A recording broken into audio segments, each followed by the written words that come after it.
Welcome, everyone. Today, we begin to enter the world of 19th century art. In the 18th century, you'll remember that many artists of that period shared a common curiosity about nature, society, institutions, human relations, and the past that was fostered by the Enlightenment and the Industrial Revolution. They began to question inherited ideas of traditions, such as the church, monarchies, and certain societal roles, seeking instead a concrete and rational understanding of the world based on experience and facts. Conflicting ideas about that role of tradition and hierarchies in society and nature made the late 18th century an exciting and turbulent time. By the 19th century, however, modernity and its connection with art had certain specific associations that people began recognizing and using as barometers to distinguish themselves and their culture from earlier 18th century ways and attitudes. The term modernism refers to the period from 1850 to 1960. It begins with the realist movement that we see starting in the 19th century and ends with the abstract expressionism. That's just a little over 100 years. And during that time, the Western world experienced some significant changes that transformed Europe and the United States from traditional societies that were agriculturally based into modern ones with cities and factories and mass transportation. As always, certain themes pervade that allow us to chart a course through the world of art. This is especially so for the 19th century. Most of these themes fall within our view of modernism, and that's a movement toward modifying traditional beliefs in accordance with modern ideas. These themes are nature, specifically science and humanity's relationship to the natural world. Society, artists begin to look at laborers, both rural and urban, at class struggles for the poor and the middle class, looks at capitalism, colonialism, imperialism, Orientalism, the us versus the other sorts of ways of looking at the world. It also tends to pick up the view of disillusionment with society. The Enlightenment had promised certain expectations that somehow were never met during the 18th century. And so 19th century viewers are asking, well, what really did happen? And should we expect as much out of science as we had hoped? There's also themes involving human relations and the importance of the artist and craftsman in the face of increasing industrialization. What happens with the invention of photography, for example? Where does that leave the artist? Can they add something new? Can they compete with modern technology? We also have the rise of capitalism. It became the economic system of modernity in which people exchanged labor for a fixed wage and used those wages to buy ever more consumer items rather than producing such items themselves. This economic change dramatically affected class relations. Then there's the urban culture. Urban culture replaces agrarian culture as industrialization and cities grew. Cities were the sites of new wealth and opportunity with their factories and manufacturing potential.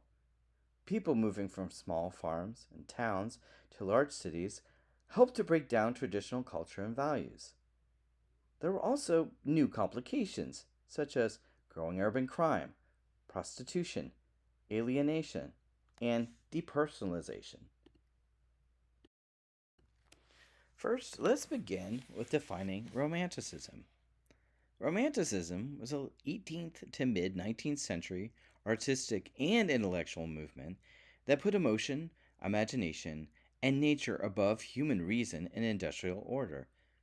It began in Europe as a direct reaction against the strict orders of the Enlightenment and the Science Age, and especially in response to the sort of strict rules of neoclassicism that we saw in the French Revolution.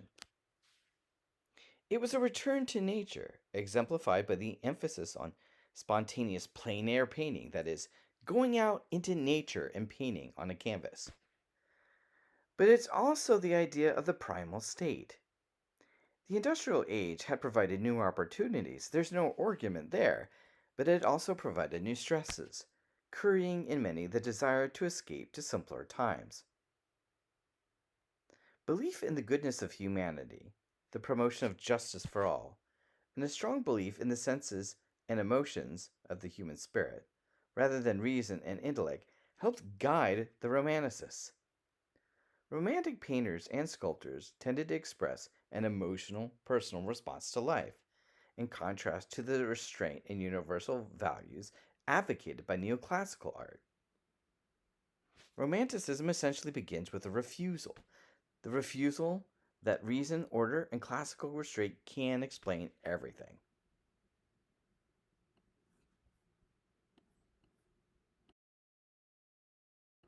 The characteristics of Romanticism and Romanticist painters are not to be separated, and they usually work in tandem.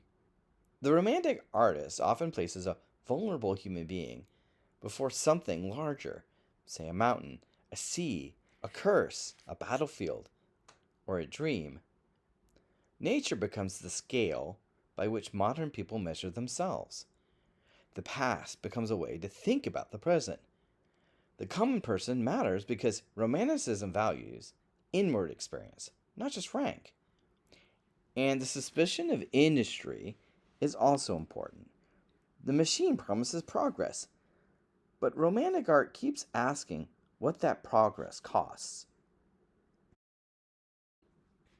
First, let's have a look at John William Waterhouse's Lady of Shalott, painted in 1888. It gives us a wonderfully compact doorway into 19th century medievalism.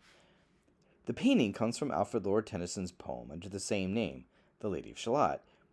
Tennyson lived from 1809 to 1892, which means he nearly spans the century for us. He was one of the great Victorian poets, and he returned again and again to Arthurian legend, not because Britain had somehow become medieval again, but because the medieval past gave Victorian artists a language for talking about modern anxieties. Things like isolation, desire, gender, art, and fate. Looking back to the past somehow made it easier to talk about the present. The poem itself is based on the Arthurian story of Elaine of Astolat, sometimes called the Lily Maid of Astolat. In Tennyson's version, the lady lives under a curse. She cannot look directly at Camelot or the living world beyond her tower. She sees it only in a mirror, and what she sees, she weaves into a tapestry. That makes her a perfect 19th century figure for the artist. She's separated from life, but she transforms reflected experience into art. Waterhouse chooses the tragic turning point when she has broken the rule. She's left the tower and set herself adrift towards Camelot. So the painting is not merely an illustration, it's a Victorian meditation on art, on longing, and the cost of looking directly at the world. The symbols in the boat help us read the story without even needing the whole poem in front of us. The candles are the clearest. They're often read as birth, life, and death. One has already gone out, and the others burn unsteadily, so Waterhouse makes time itself seem visible.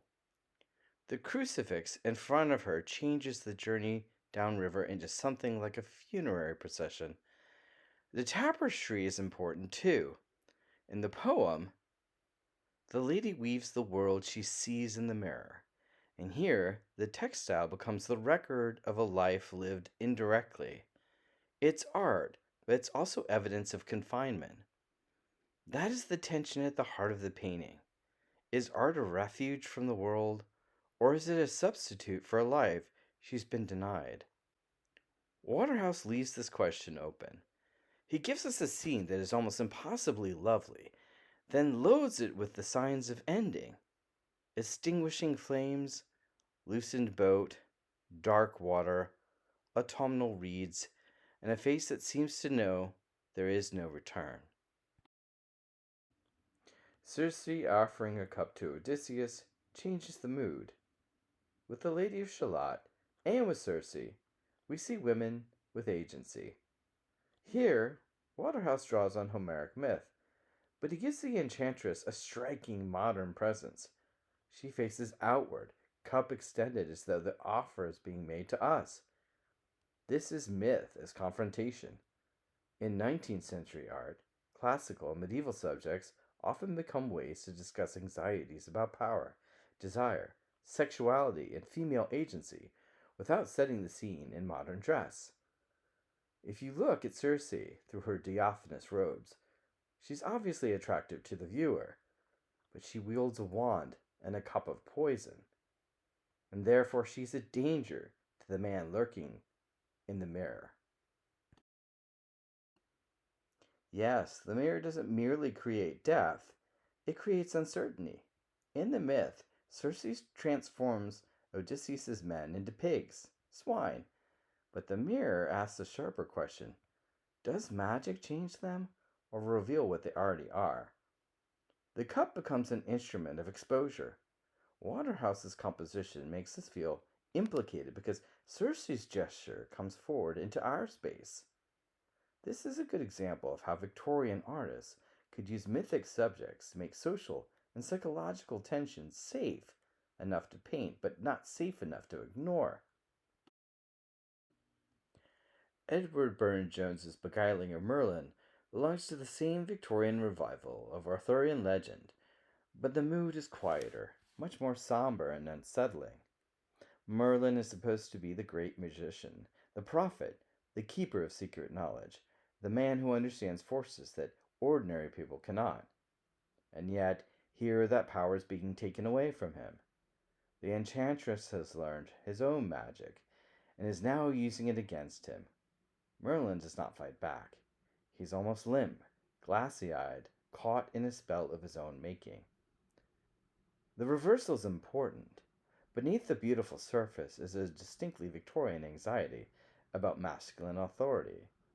Merlin possesses knowledge, age, and power, but none of those things protect him once a woman gains access to the same knowledge. The danger is not simply that she's beautiful and seductive. The danger is that she knows what he knows. She can appropriate his power and turn it back upon him. In that sense, the painting can be read as a reflecting of a broader male fear of losing intellectual, social, and even sexual dominance, at a moment when traditional gender roles were beginning to be questioned. And looking closely at her hair, Burne-Jones makes it long, twisting, almost serpentine. It's difficult not to think of Medusa. He seems to be allowing one myth to bleed into another. The Arthurian enchantress Morgana Le Fay becomes something like a Victorian Medusa, a woman whose beauty and gaze can immobilize a man. Merlin is not literally turned to stone, but visually might as well be. His body's gone slack. His will has been arrested. So the painting combines two very old anxieties. From the Arthurian tradition comes the fear of the woman who acquires forbidden magical knowledge. From the Medusa tradition comes the fear of female sexuality and female power as something capable of rendering the male hero helpless. Burne-Jones wraps all of this in an extraordinary, beautiful, lush painting. Elongated bodies, rich foliage, almost hypnotic stillness. Nothing looks violent, and that's precisely what makes it disturbing. Merlin is not defeated by a sword on a battlefield. He is defeated by knowledge, his own, desire, and enchantment, and by a woman who has learned how to wield all three.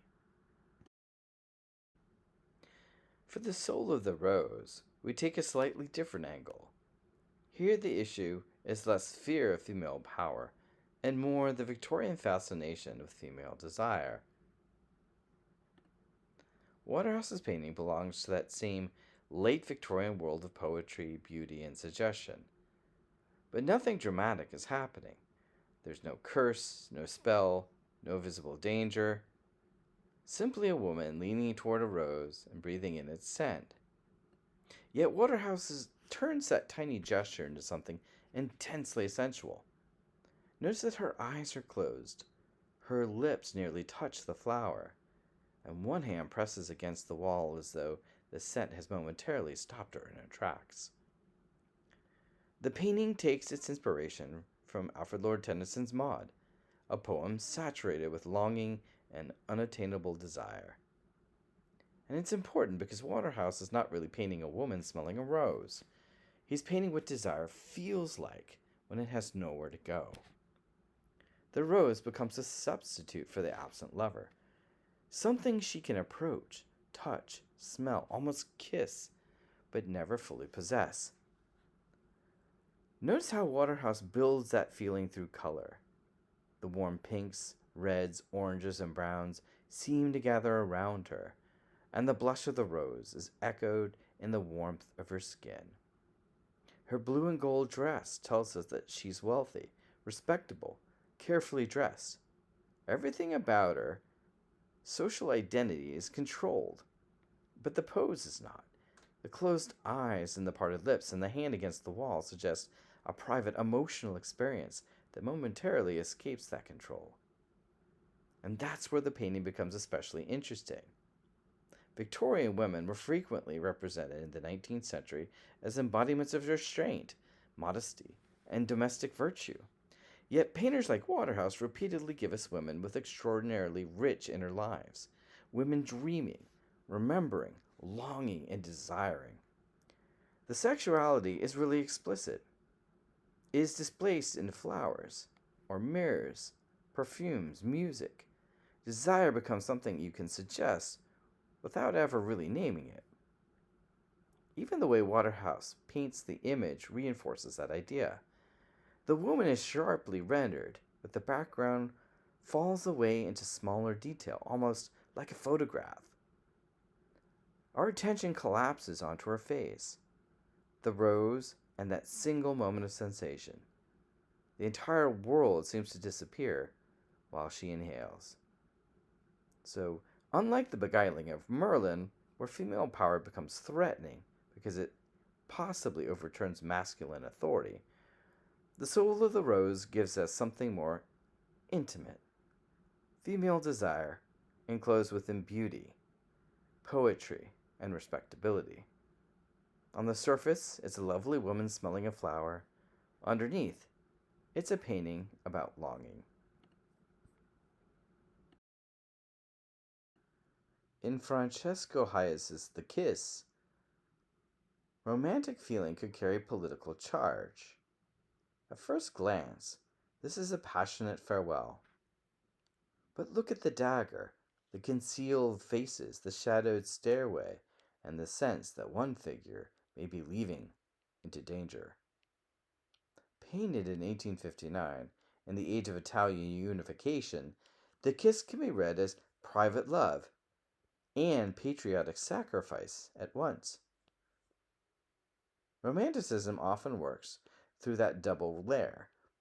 The personal becomes historical. A lover's embrace becomes a farewell to safety, perhaps even a pledge to a nation not yet fully born. Every once in a while, a painter and a painting come along that change the world of art forever. Theodore Géricault's Raft of Medusa is such a painting. It's romanticism with the gloves off. The subject matter is not ancient history nor mythology, not some safely distant heroic legend either. It was a recent political scandal that French viewers still remembered. In 1816, the French naval frigate Medusa ran aground off the coast of West Africa. The ship's captain had received his position largely through political connections and a relatively little recent command experience. When the ship was lost, there were not enough lifeboats for everyone, so roughly 150 people were placed on the makeshift raft and set adrift. 13 days later, only a small number were still alive. The survivors had endured thirst, starvation, violence, madness, and shockingly, cannibalism. For the French public, the disaster quickly became more than a shipwreck. It became evidence of government incompetence. Géricault takes that scandal and gives it the scale traditionally reserved for history painting. This canvas is absolutely enormous, more than 16 feet high and over 23 feet wide. Paintings of this size were supposed to contain saints, generals, martyrs, and kings, episodes from Greece and Rome. Instead, Guerrico fills the space with anonymous victims of a contemporary bureaucratic disaster. He's essentially saying, this is history. These people matter enough to occupy the same monumental space once reserved for heroes. But notice that he does not give us the obvious climax. He does not show the shipwreck itself. He doesn't show the final rescue. There is a little boat out on the horizon that someone is waving to. He chooses the most psychologically unbearable moment, the instant when the survivors think they may have spotted a ship on the horizon. If you look at the composition, it builds upward from death towards hope. At the bottom are corpses and exhausted bodies, including the extraordinary figure of the older man cradling the body of a younger one. Above them, the survivors begin to rise. Their gestures become larger, more desperate, until we reach the men at the top waving cloth toward that tiny speck in the distance. So the whole painting becomes a great human pyramid of uncertainty. The eye climbs from death, through exhaustion, toward hope, but the hope is almost absurdly small. The rescue ship is barely visible. And that's what makes the scene so intense. We know that help exists, but the figures in the painting did not know whether they've been seen or not. Guerrico also researched the event obsessively. He interviewed survivors, built a model of the raft, studied corpses in hospitals and morgues, and made repeated anatomical studies because he wanted the bodies to feel physically convincing. That's another important 19th century shift. Romanticism may be emotional, but it's not necessarily careless or fantastical. Guerrico uses painstaking observation in the service of emotional intensity. And formally, the painting still speaks the language of the Academy. The bodies are muscular, the arrangement is carefully constructed. You can see echoes of Michelangelo and classical sculpture, yet all of that inherited artistic grandeur is turned towards something ugly and chaotic and politically embarrassing. The heroic body has not disappeared, it's been stranded on a raft. The raft of Medusa asks whether contemporary suffering deserves the same monumental treatment as ancient heroicism. Guerrico's answer is absolutely yes, but not because modern history is noble, because it's traumatic, public, political, and morally urgent. And that move, taking the lived experience of the present and insisting that it belongs on the same grandest possible canvas, is one of the roads that will eventually lead us from romanticism to realism. Francisco Goya's Saturn devouring his son takes us somewhere much darker. The subject comes from classical mythology. Saturn, or Kronos, has been warned that one of his children will overthrow him, so he tries to preserve his power in the most horrifying way imaginable. He devours his own children. Goya strips away almost everything that would make this look like respectable mythological painting. There's no palace, no landscape, no heroic body. Saturn simply erupts out of the darkness, eyes bulging, fingers digging into the flesh, caught in the act of destroying the very thing that he should try to guarantee his future. And that idea, the fear of losing power, is crucial. The Prado itself notes that Saturn can be understood as the personification of the terror of being displaced. For Goya's generation, that could carry an unmistakably political resonance. Spain had endured invasion, civil violence, restoration, revolution, and repression. Ferdinand VII had returned to the throne repeatedly and fought to preserve absolute royal authority. So, one possible reading is that Saturn becomes more than a mythological father. He becomes an image of the state, or even a ruler, so terrified of losing power that it consumes its own people. That reading becomes especially powerful if we think of Spain itself as the parent devouring its children. Goya had already witnessed what political systems could do to ordinary people in The Disasters of War and The 3rd of May. Here, the violence is no longer documentary. It has become mythic and psychological. A regime that destroys its own population in order to survive becomes Saturn eating his own offspring. We should, however, be careful. Goya never tells us that Saturn is Ferdinand VII. He left no explanatory text, and the paintings were not intended for a public audience. He actually painted it for his own house outside Madrid, the Quinta del Sordo, which was purchased in 1819. So Saturn belonged to the group now called the Black Paintings, painted directly onto the dry plaster walls of rooms on the ground and upper floors around 1820 to 1823. They were meant to be private images, created without a patron and apparently without any expectation that the public would ever see them. Traditionally, Saturn has been associated with the downstairs dining room. Imagine that for a moment. The monstrous figure tearing apart a human body was not hanging in a museum, it was painted on the wall of Goya's own house in the dining room. That changes the character of the work. Goya is no longer performing for the Academy or satisfying a royal patron. He's an aging artist, increasingly disillusioned with politics, religion, and war, and perhaps even humanity itself. That's why the black paintings feel so modern. In Saturn, mythology becomes psychology, and psychology becomes politics. The ancient god fears losing his throne, so he destroys his own children. For Goya, living in a Spain repeatedly consuming its own people through war and repression, that old myth must have seemed horribly contemporary. Caspar David Friedrich's Wanderer Above the Sea of Fog gives us one of the great images of Romanticism. A man is climbed to the top of a rocky outcrop. He stops and looks. That's essentially the entire subject. Yet Friedrich turns this pause into something magical. The first thing we notice is that we can't see the man's face. Friedrich uses what the Germans call a Rückenfigure. That's a figure seen from behind. This is important because this is not really a portrait of any particular individual. The figure becomes a kind of stand-in or an analog for us, the viewer. We look over his shoulder and are invited to experience what he experiences. Friedrich does not simply show us a landscape. He gives us the sensation of someone confronting it. And what a strange landscape it is. Mountains rise through banks of mist, fragments of rock appear and disappear, and the distance becomes almost impossible to measure. Friedrich was a careful observer of nature and of the sublime. But this is not simply a photographic record of one particular view.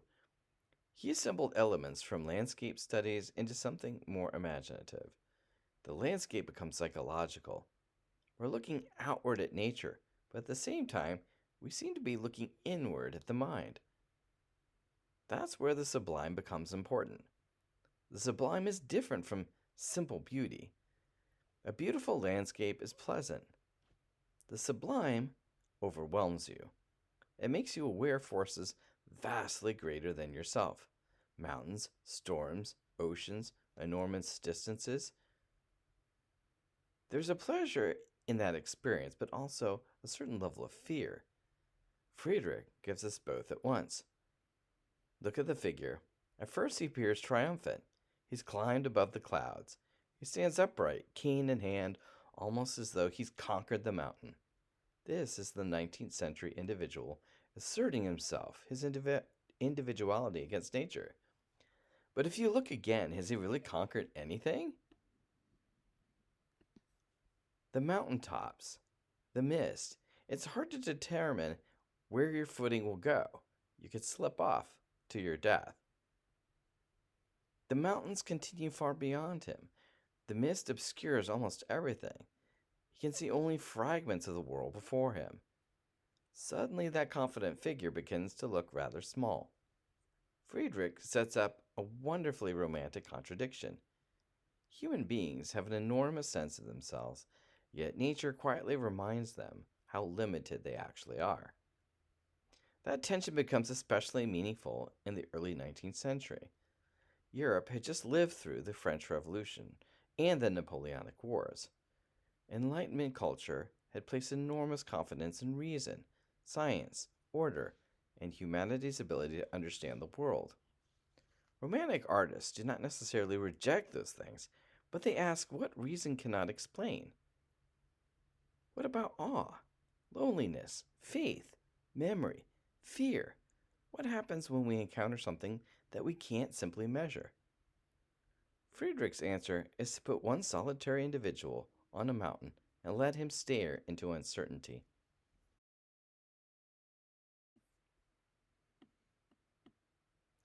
With the Wattsman, Friedrich takes the idea we saw in Wanderer above the Sea of Fog and pushes it even further. In Wanderer, there's still a human being standing between us and the landscape. Here, Friedrich virtually removes humanity altogether. Look at how the painting rises. We begin among rocks and scrub in the foreground, then move through successive ridges, and finally arrive at that brilliant snow covered summit. The whole composition is almost pyramidal. Everything seems to point upward toward the mountain. And the mountain begins to feel more than geology, it has a certain presence. That is an important idea for Friedrich. Nature can assume the role that architecture once played in religious painting. The mountain is the cathedral. You don't necessarily need an altar or a church or a saint to experience the divine. The mountain itself can become sacred. The snow covered peak is remote, luminous, and almost impossibly pure.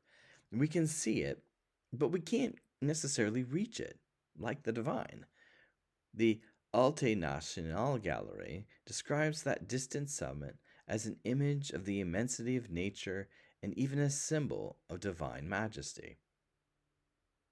But here's the wonderful twist. Friedrich had never seen the Wattsman in person. In fact, he never visited the Alps. So this is not really a painting of a place in the modern tourist sense. Friedrich constructed it in his studio. For the summit, he relied on a watercolor made on site by his student Johann August Heinrich. For portions of the foreground, he reused drawings he had made years earlier while traveling through the Harz Mountains. He combines geographically separate pieces of observed nature and turns them into something that feels completely convincing. That tells us something essential about Romantic landscape painting. Friedrich is not trying simply to say, here's what the Wattsman looks like. He's asking, what should standing before an enormous mountain feel like? And his answer is awe, distance, silence, and perhaps even loneliness. There's almost no life here, no shepherd, no village, no traveler, not even the picturesque little figures that landscape painters traditionally inserted to give us scale. When the painting was exhibited in 1825, one critic actually complained, nervously, that you begin to long for an eagle or anything else that's alive. But Friedrich gives us nothing except rock, mist, ice, and air. The emptiness is the point. In Wanderer, humanity looks into the sublime. In the Wattsman, humanity has almost disappeared from it. Nature no longer needs us as an audience.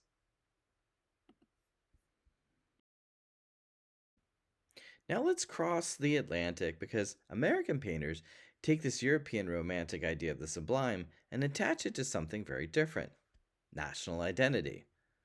Albert Bierstadt's Looking Down Yosemite Valley is enormous, more than 5 feet high and 8 feet wide.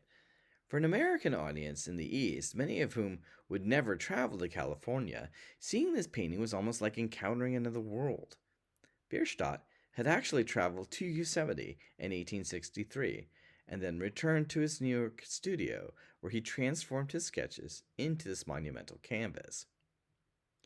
And look at the way he sells us on the experience. The valley opens up in front of us like the gates of paradise. El Capitan rises on one side, Sentinel Rock on the other, and the entire distance dissolves into golden atmospheric light. The landscape seems vast, fertile, untouched, and almost impossibly beautiful. That golden light is doing a tremendous amount of work. Bierstadt is not simply recording California geology, he's staging revelation. Bierstadt first encountered Yosemite. He described it as a kind of Garden of Eden. And that's very close to what he gives his audience here. America as a new Eden, a landscape seemingly untouched by the complications of modern European history. Now, remember, the date is 1865. The United States has just endured the Civil War. That sort of changes the emotional meaning of the landscape. While the East has been consumed by armies and battlefields, amputations, and political division, Bierstadt offers this enormous Western landscape as something almost cleansing, a place where the nation might begin again. The West becomes possibility. There's another historical connection. While Bierstadt was developing his Yosemite paintings, Lincoln signed the Yosemite Grant in 1864, setting aside Yosemite Valley and the Mariposa Grove for public use and preservation. Paintings and photographs of Yosemite helped Americans imagine that distant place as something nationally valuable. But there's also an uncomfortable truth here. Look carefully. Where are the people? There are none. Bierstadt gives us pristine wilderness, but Yosemite was not empty. Indigenous peoples had lived in and around the valley for generations. In 1851, only about 14 years before this painting was finished, the state-sanctioned Mariposa Battalion entered Yosemite Valley and attempted to remove its native population. So, the apparently innocent emptiness of Bierstadt's painting is also ideological. It allows 19th century viewers to imagine Western land as unoccupied land, waiting to be discovered, visited, and settled. Manifest destiny. That is one of the fascinating contradictions of American landscape painting. These images contributed enormously to the conversation and to Americans' appreciation of the Western scenery, but they also participated in the mythology of westward expansion. The Birmingham Museum itself describes the painting as both a masterpiece of landscape and a document of Western expansion. So Bierstadt takes the romantic sublime and gives it a distinctly American meaning. Friedrich asks, what is humanly compared to nature? Bierstadt adds another question. What kind of nation might claim a landscape like this?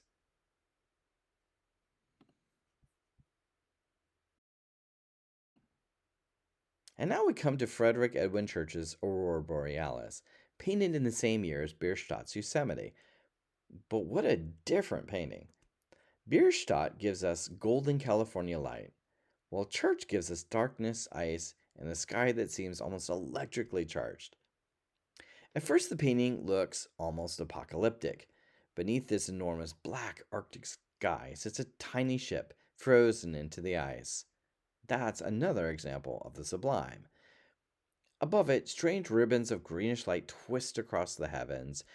The cliffs seem to close in around the vessel. And that ship is important. It's the SS United States, used by Church's friend, the Arctic explorer Isaac Israel Hayes. Hayes had returned from the Arctic expedition in 1861 and gave Church sketches that the painter used in developing the landscape. And suddenly the scale becomes extraordinary. There's the ship, human technology, right? Ambition, exploration, innovation, and it's totally dwarfed by this Arctic region. The ship is practically nothing. Once again, we're back in the world of the sublime, where human beings push outward, explore, measure, map, and attempt to master nature.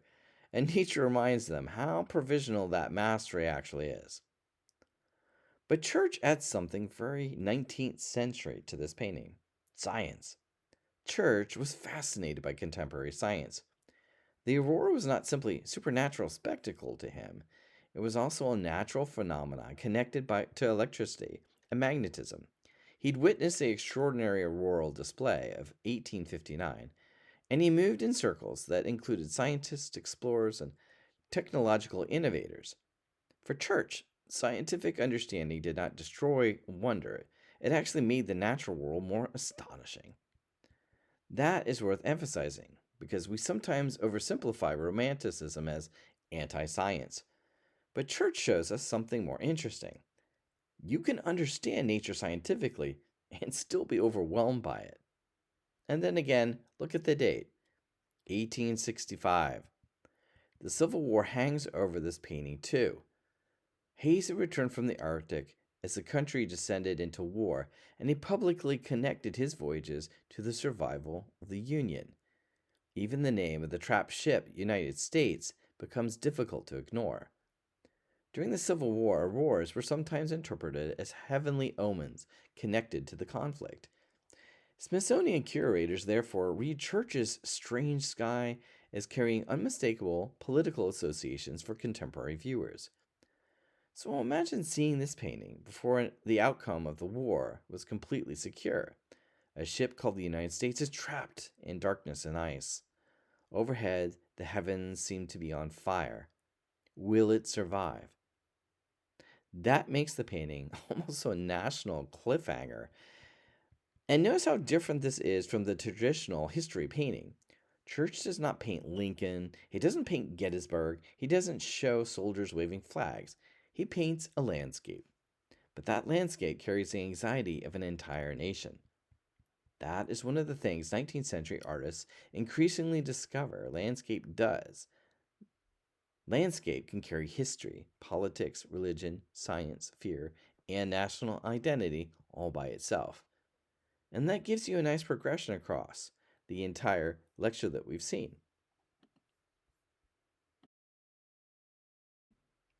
Henry Fuseli takes Romanticism somewhere Friedrich does not, inside the human mind. Nothing here is heroic or rational. A woman lies sprawled out across the bed, apparently unconscious, while a grotesque incubus squats directly on her chest. Behind the curtain appears the staring head of a horse, the literal nightmare. What makes the painting so disturbing is that Fuseli never tells us whether these creatures are real or imagined. The Detroit Institute of Arts describes the painting as showing us what it feels like to be trapped inside of a nightmare, rather than simply illustrating what the sleeper sees. That distinction is important because the real subject here of this painting is psychological experience. There is also unmistakable sexual anxiety present. The woman's body is exposed and vulnerable. The incubus presses down over her chest and stares directly at us. Desire, fear, folklore, and the unconscious all become mixed together. There's also a haunting autobiographical component we cannot ignore. Fuseli had become intensely infatuated with a woman named Anna Landl, the niece of his close friend Johann Caspar Lavater. He proposed to her, was rejected, and she eventually married another man. Fuseli's surviving letters reveal that his feelings were not mild romantic disappointment. They could often be possessive and sexually obsessive. In one letter, he even described an erotic dream in which he imagined Anna in his bed and spoke of her as though she belonged only to him. That biographical background gives the nightmare a much more disturbing edge. Some art historians have suggested that the sleeping woman may be connected with Anna, and that the incubus crouching on her body could even function as a displaced version of Fuseli himself. Desire transformed into something monstrous.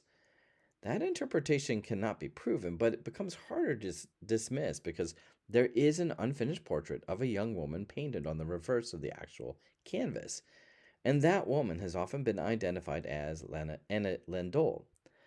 So while Enlightenment thinkers were trying to illuminate the rational mind, Fuseli reminds us there is another mind beneath it, often irrational, erotic, frightening, and beyond our control. Freud eventually owned an engraving of this painting, and you could probably see why. Let's talk a little bit about the realist movement. Realism changes the rules. After so many paintings about myth and landscape and dream, realist artists insist on the present. Workers, peasants, city streets, factories, the ordinary or common citizen. This is not simply a matter of painting things accurately. Realism is an ethical claim about attention. It says that modern life, including poverty and labor, deserves the same scale and seriousness once reserved for heroes and gods. The movement also belongs to a bourgeois public hungry for images of its own world, though often uneasy when that world looks so honest to them. And now we turn to realism and Jean Francois Millet's The Gleaners, painted in 1857. At first, The Gleaners looks almost peaceful: warm fields, golden light, the harvest. Then notice what these three women are actually doing. They're gleaning. That means they're collecting individual stalks of grain left behind after the harvest.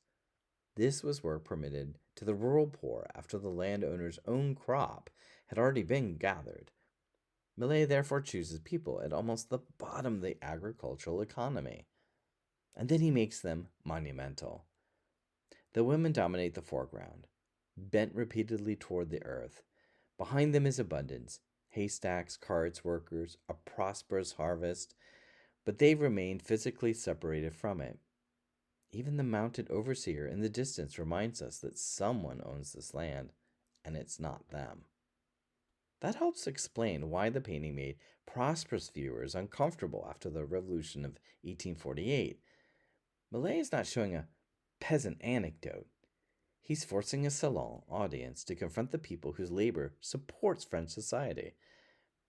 The scandal is not that these women are revolutionary, it's that Millet makes them powerful, heroic, like classical sculpture of old, like the caryatids of ancient Athens, and almost impossible to ignore.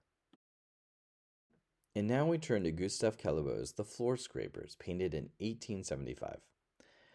Here, Caillebout gives us another side of modern France through the lens of realism. They're not peasants working in a field, these are urban laborers, scraping old varnish from the floor of a fashionable Parisian apartment or perhaps even a room in a palace. There's a wonderful contradiction here. Look at their bodies: bare chested, muscular, bent rhythmically over their work. They almost resemble ancient Greek athletes. Caillebout did have an academic training, and the Musée d'Orsay notes that the carefully constructed perspective and even these heroic torsos come directly out of that tradition. But instead of using those skills to paint Achilles or Hercules, he applies them to anonymous workmen. That was startling. When Caillebout submitted the painting to the Salon in 1875, it was of course rejected. Critics considered the subject too vulgar. A painting on this scale was not supposed to be about men scraping a floor. Caillebout then exhibited it with the Impressionists in 1876 to much success. Notice also the viewpoint. We seem to be standing above the workers, looking steeply down the length of the floorboards. Those boards shoot toward the back of the room and make the space feel almost exaggeratedly deep. The repetition of bodies, arms, tools, and floorboards gives manual labor its own sort of visual rhythm. But there is a social complication here, too. Caillebout was extremely wealthy. These men were reportedly employees of his family. So, this is a bourgeois artist looking at working class bodies inside of a bourgeois interior. That makes the floor scrapers a very 19th century painting. Modernity is not simply cafes and boating parties. Someone has to build, to clean, to scrape, and maintain that beautiful new city. And that is the provocative thing Caillebout does. He takes the muscular body once reserved for ancient heroes and makes the modern laborer heroic instead. It is that same 19th century which saw the birth of something called Impressionism. Impressionism begins from the simple but radical insight that the world is not seen as fixed outlines and stable colors. It is seen through light, weather, movement, and time. The Impressionists were not careless painters. Their loose brushwork was a disciplined response to modern perception. They painted railways, cafes, gardens, leisure, city life, because they were environments in which modern vision happened. The subject is often ordinary, but the experience of seeing becomes extraordinary. And now let's look at Renoir's Luncheon of the Boating Party, or on the Boating Lake. It shows us modern leisure, friends eating, drinking, flirting, talking to one another, the mixing of the classes. And it's all alongside the Seine at the Maison Fournet and Chateau, about half an hour outside of Paris by train. And by train matters because the railway is connecting arrondissements or neighborhoods. Industrialization isn't simply creating factories, it's creating ways for people to connect. People can leave Paris, travel to the burbs, rent boats, eat at restaurants, then return home in time. These are not anonymous types either. Renoir used people he knew: artists, writers, models, patrons, and even his future wife, Aline Charigot, the woman playing with the little dog at the lower left.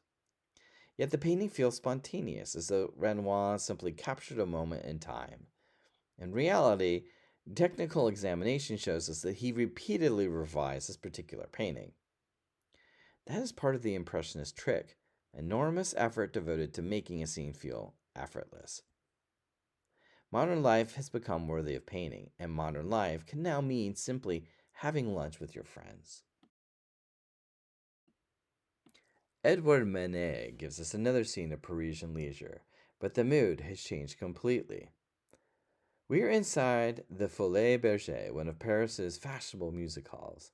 There are champagne bottles, imported beer, oranges, electric lights, chandeliers, and a crowd reflected behind the bar. Paris is selling pleasure everywhere you look. And standing in the middle of it all is this woman. Her name was Suzanne, an actual barmaid at the Folie Bergère. She looks straight towards us, but she seems strangely detached from the excitement around her. The mirror makes things even stranger. Her reflection appears far to the right, leaning toward a male customer, even though geometrically it should not quite be there.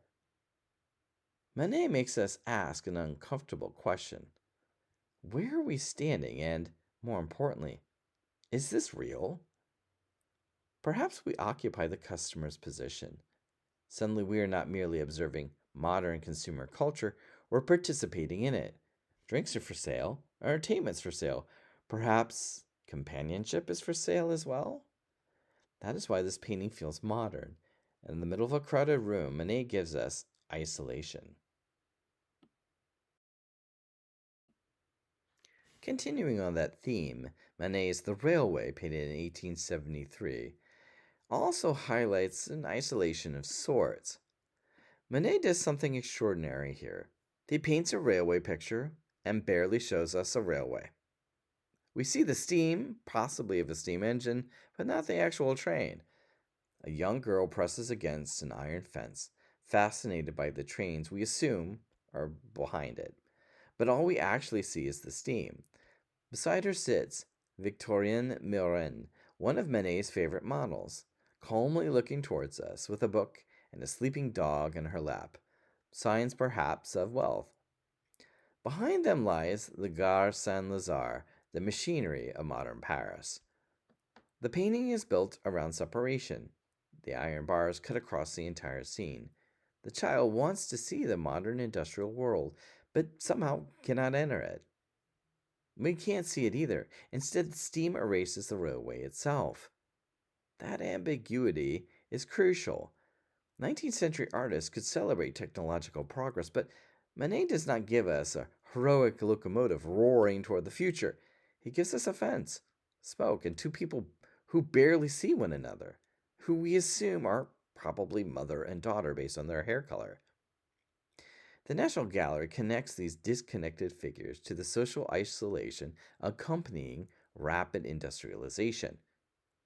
Modernity brings people together physically while sometimes making them feel strangely separate.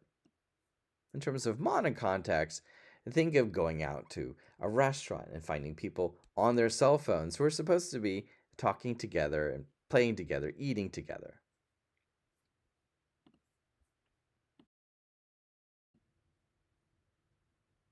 With Monet's haystacks, the subject almost disappears. These are actually stacks of harvested wheat near Monet's home at Giverny, and he painted roughly 25 canvases of them through changing weather, seasons, and times of day. The stacks stay essentially the same. Light changes everything else. And that is one of the quintessential questions of the Impressionists. How does light change what we see? This is the experiment.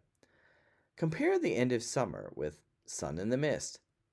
Monet is no longer asking primarily, what does a haystack look like?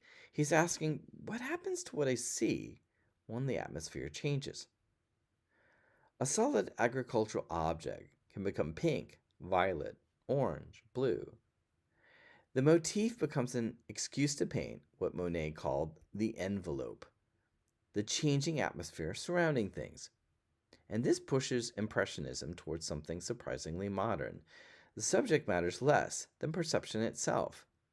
The haystack is stable, even though our experience of it is not. Georges Seurat looks at Impressionism and says, essentially, what if we make this scientific? Like Renoir, he paints modern leisure, Parisians relaxing beside the Seine. But Renoir's world chatters and moves. Seurat's figures are strangely frozen.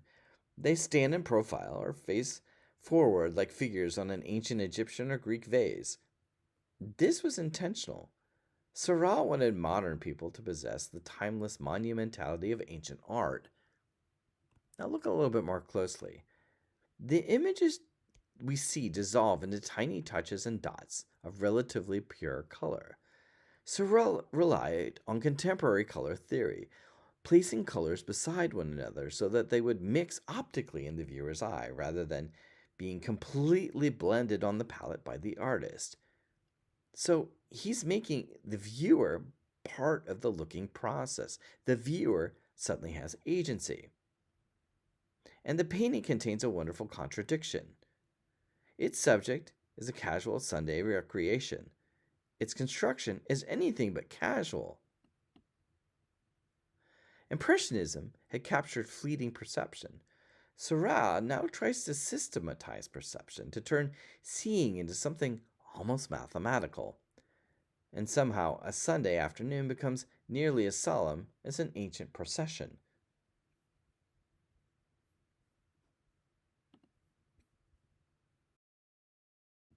And now we come to a painting that hardly needs an introduction. Starry Night is famous, but we need to recover some of its strangeness to fully understand it. By the time we reach Vincent van Gogh, merely recording what the eye sees is no longer enough. Van Gogh had a particular problem with Impressionism in that it did not go far enough. Starry Night was inspired by the view from Van Gogh's window at the St. Paul de Moselle Asylum at Saint-Remy, but it's not a literal view. He painted it during the day, altered the celestial forms, moved the cypress forward, and inserted a village that could not actually be seen from his window.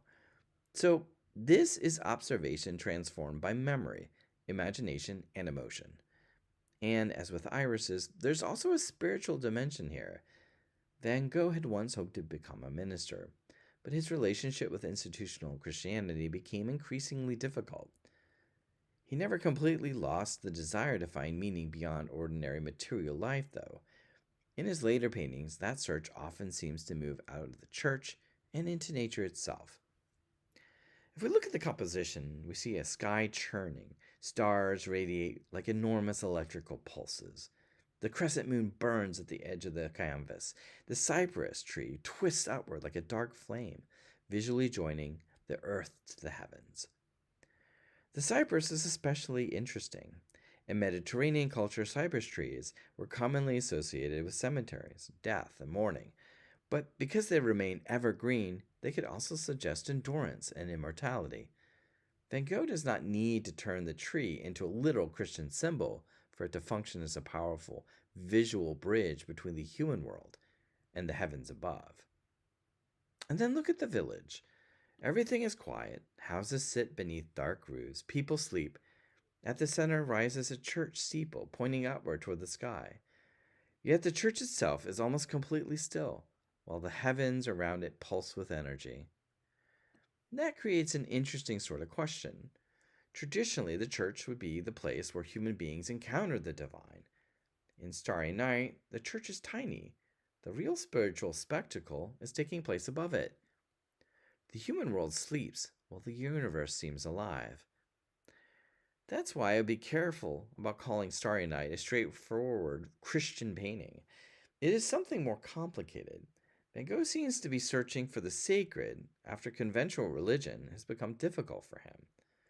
The stars, the moon, the cypress, the hills, and the night itself take on the emotional intensity that religious painting once gave to saints and visions. And even the brushstroke reinforces that idea. Nothing in the sky is passive. Van Gogh takes what the Impressionists had learned about color and visible brushwork and makes it expressive. Blue no longer has to describe the objective color of night. Yellow does not merely describe starlight. The paint itself seems charged. Color and brushwork begin to describe feeling, longing, and perhaps spiritual yearning. So, Starry Night becomes more than a landscape painting.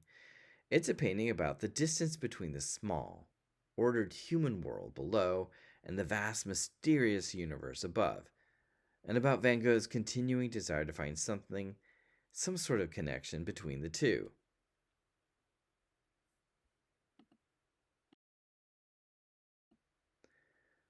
Irises was one of the first paintings Vincent van Gogh began after voluntarily entering the asylum at Saint Remy in May 1889. He found the subject almost immediately in the institution's garden. And what I like about this painting is how closely he looks. At first, it appears to be a field of repeating flowers, but there's almost no repetition. If you look, each iris bends differently. Leaves twist and overlap and push against one another. One white flower interrupts the sea of violet blossoms. Van Gogh is not painting flowers as a decorative category, he's looking at the individual. That becomes especially meaningful when we remember Van Gogh's religious background. Before becoming an artist, he had tried to become a minister and worked as a lay preacher among impoverished coal miners in Belgium. His relationship with organized Christianity eventually became strained, but the religious impulse never entirely disappeared. Instead, much of it seems to migrate into his relationship with nature. Trees, wheat fields, stars, flowers, ordinary things could still carry a kind of spiritual intensity. So, irises does not need a halo or biblical subject to feel religious. Van Gogh finds something almost sacred in attentive observation itself. A hospital garden becomes a place where life continues stubbornly to grow. Every stem twists differently, every blossom possesses its own character. There's a kind of reverence in that close looking. The iris also carries older associations with mortality and passage. In Greek mythology, Iris was the messenger who traveled between heaven and earth, and irises were sometimes associated with graves and the journey of the afterlife.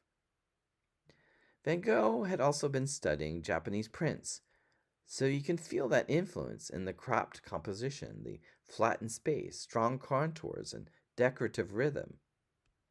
But the color is unmistakably his. Complementary contrast designed to make the entire surface vibrate and glow. The flowers do not simply sit quietly in space. They burst onto the canvas as if alive. And there's a wonderful recent discovery as well. The irises we see as blue were originally considered more violet. The red component of Van Gogh's pigment has faded with time. So even the painting itself has changed.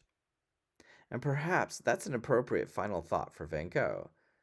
The natural world is never completely fixed, as we saw with Monet's haystacks.